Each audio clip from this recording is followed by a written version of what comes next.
Marami pa pong dormitories na papasukin para sirain yung mga tabing ng mga kubol. Para sa nakikita sila. Magandang araw po sa atin lahat mga kababayan po natin. Pinakita nga ni PDL Cataroha kung paano siya tumakas at nakalabas umano sa loob ng bilibid. At ayon sa kanyang kwento at reenactment na ginawa nila ni DG Katapang, mukhang praktisado na, no? Na umano'y sumiksik siya sa ilalim ng truck. Mga kababayan, taliwas ito sa una niyang kwento na sinabi niya na ginaya niya lang umano ang isa sa mga consignment na labas-pasok dito sa loob ng bilibid at ang stamp umano ay ginawa niya lang at lumabas lang ito sa entrance at mukhang hindi nga ito pasado kaya gumawa ito ng bagong reenactment na pumasok umano ito sa loob ng truck. Ano nga ba ang katotohanan? Totoo kaya ang kwento ni Cataroha o posibleng sadya itong pinalabas? Pero ayon kay DG Katapang, ito umano ay ginagawa nila, inaalam kung paano siya nakatakas at ito umano ay para hindi na iba-iba ang kanyang kwento sa magganap na Senate investigation ngayong araw ng Martes. Inmate na si Michael Cataroha ang nagpakita kung paano siya nakatakas sa bilibid. Gumapang at kumapit sa Cataroha sa ilalim ng truck na naghakot ng basura sa Bureau of Corrections. Isiniksik niya ang sarili sa espasyo sa ilalim ng truck para hindi mahulog. Sa isa pang kuha, ipinakita rin ng Cataroha ang pwesto ng kanyang katawan kapag inangat ang likod ng truck.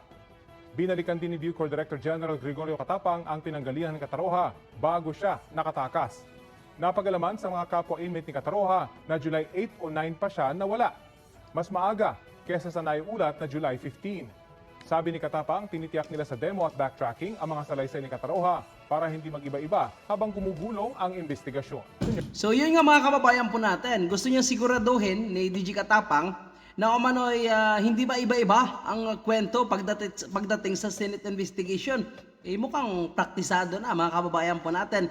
Pero totoo nga ang sinasabi ni Congressman Erwin Tulfo na umano'y July 8 pa nawala itong si PDL Cataroha ayon sa kanyang source na nakukuha sa loob ng bilibid. Ngunit ang pinalabas ni DG Katapang ay July 15. Ngayon sinisisi niya itong mga PDL dahil hindi umano nag-report sa kanya.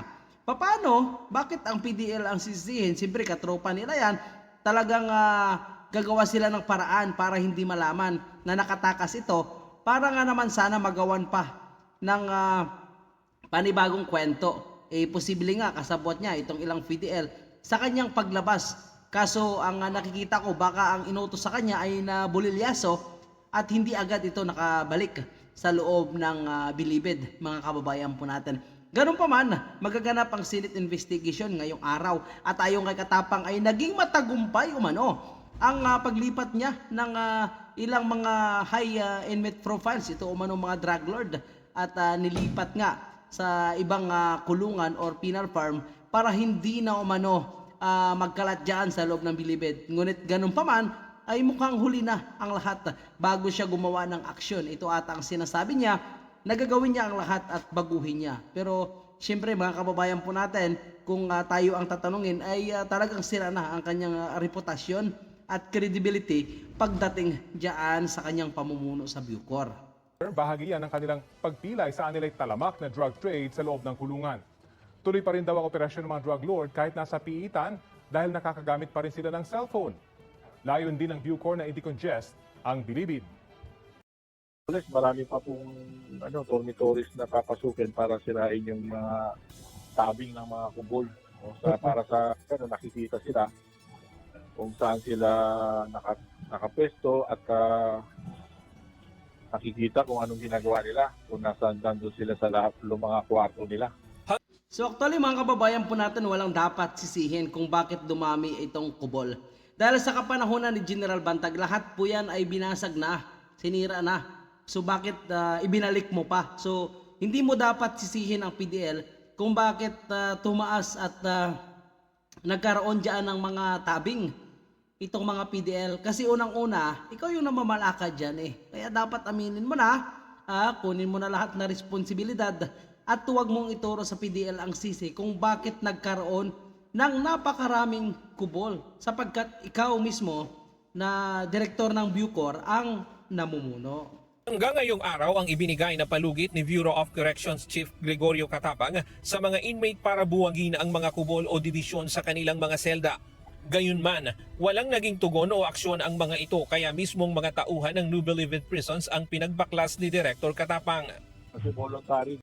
So talagang walang magbabaklas dyan. Siyempre bahay nila, langan sisirain nila. So kung gusto nyo baklasin, hindi kayo magbaklas. Ha? Patigasan na lang tayo. Baka yun ang sinasabi ng mga PDL dyan kung kukunin ang kanilang mga kubol. So gaya ng ginawa ni General Bantag o Plan Kalugad, sabay sira na mga kubol.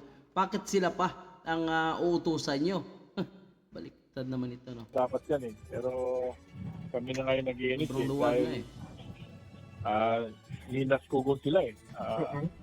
Hanggang ngayon, nandiyan pa yung mga kubol na nakikita natin na Ningas kugon umano mga kababayan po natin kasi ang responsibilidad nila sa pagpapatupad ng kapayapaan at disiplina dyan sa loob ng Bilibid ay inaasa niya sa mga PDL. Anong kwenta mo bilang Bucor Director? parang personal na mga kwarto, no? Naging kwarto-kwarto Condominium. na hindi naman natin nakikita. So ngayon, ginigiba natin yung mga sidings o yung mga tabi ng mga kubol nila para ganyan, maging transparent. Sa lawak ng NBP, aabuti ng hanggang katapusan ng buwan ng Agosto bago maalis ang lahat ng ito. Nasa 23 dormitoryo pa lang ang kanilang nagigiba mula sa 5 gusali ng National Penitentiary. Kasi in-extend nila ng in-extend eh. Dapat ano lang yan eh. May rehas, ano? And then, So yun nga mga kababayan po natin, in-extend ng mga PDL itong kanilang kubol. Siyempre, basta't may pera ka dyan, ay pwede mo ipapagawa dyan. Lalo na, ay libre lang naman magpapasok ng kahit anong construction materials kay Angie Bautista. So si Angie Bautista, sige, pasok lang kayo ng pasok dyan, di ba? So kaya nga naman talaga makakagawa sila ng kahit anong gusto nila. Eh kung pinagbabawal nyo sanang pumasok ng kahit anong materials dyan, pinagbawal nyo muna yung pagpasok ng kubol, di sana walang kubol dyan. Ibig sabihin, walang dapat sisihin kundi ikaw. At itong reenactment naman na nangyayari mga kababayan po natin, ay mukhang na-memorize na ni PDL kung paano niya i-demo yung kanyang pagtakas. Ngunit mukhang mahirap na paniniwalaan mga kababayan po natin. Kasi dalawa ang version na kanyang ikwento. Isa dyan ay lumabas ito sa main gate gamit ang ginaya niyang stamp. Pangalawa ay sumiksik umano sa ilalim ng truck. So titingnan po natin kasi itong si Senator Robby Padilla, nasabi niya nga na isang alamat umano ang pagtakas mula sa maximum prison ni PDL Catarupa. So paano nila mapapaniwala at tuluyan pa bang mananatili itong si DG Catapang sa loob ng pamumuno ng Bucor mga kababayan po natin? Hindi pa gagawa ng aksyon itong si S.O.J. Remulla o si Pangulong Marcos para sana magkaroon ng maayos at disiplinado itong mga PDL diyan sa loob ng Bilibid. Kasi nakikita po natin, nakikiparte siya, nakikipagkaibigan, nakikisama. So which is hindi dapat dahil siya ang leader, iba ang kanyang responsibilidad at iba ang kanyang pinakisamahan at pakipartihan. Sila ay PDL. So iba ang halang ng kanilang bituka, mga kababayan po natin. Hindi natin ginajudge, pero alam natin na hindi sila nakakulong kung wala silang ginawang masama, mga kababayan po natin. Kaya I think dapat i-impose niya talaga ang mas mahigpit, matapang at pagdidisiplina diyan sa loob ng Bilibid. So yan, mamaya mag-update po tayo sa mangyayaring Senate inquiry diyan sa pagtakas ni PDL Catarupa. Maraming salamat at pa-share na lang po mga kababayan.